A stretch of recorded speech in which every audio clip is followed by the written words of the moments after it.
program allows the music teacher or the arts and humanities teacher to bring the live musicians into the school and to allow the students to be a part of that music making process. We think that the very first string instrument looked something like this. Where do you think that came from? Africa. That's a really good guess. We present folk music in a way that allows the children to participate in a way that's very natural part of folk music.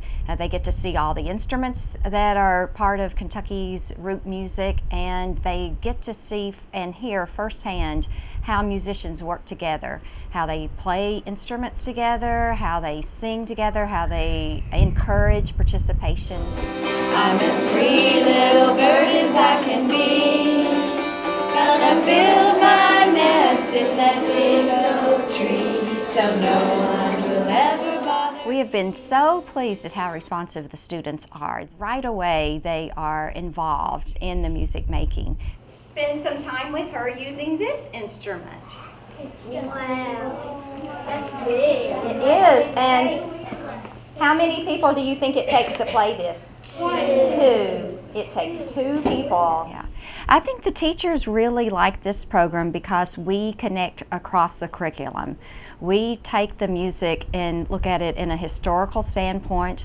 We tie in their social studies, we tie in history, we tie in science because we look at the development and the evolution of the instruments over time. So, and of course, we're talking about arts and humanities and music. So it really goes across all curriculum when we do this presentation.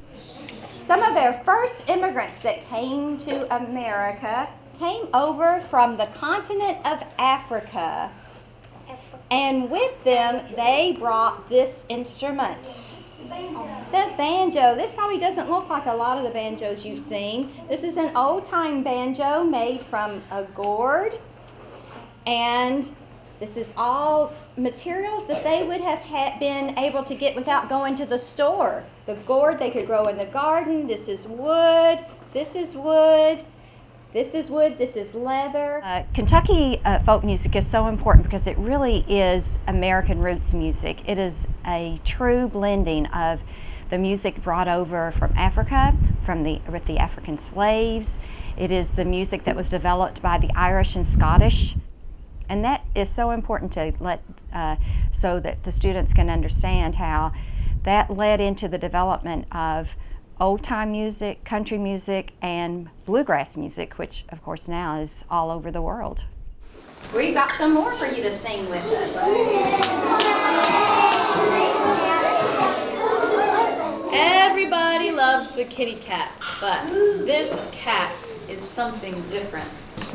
Cheyenne and I are perfect for this program. We are both from Kentucky. We've grown up with music all our lives. We both have a music education and music therapy background, so we are very comfortable working in a lot of different settings with a lot of different populations, and we bring the real Kentucky roots music to you in a way that is very natural because that is who we are.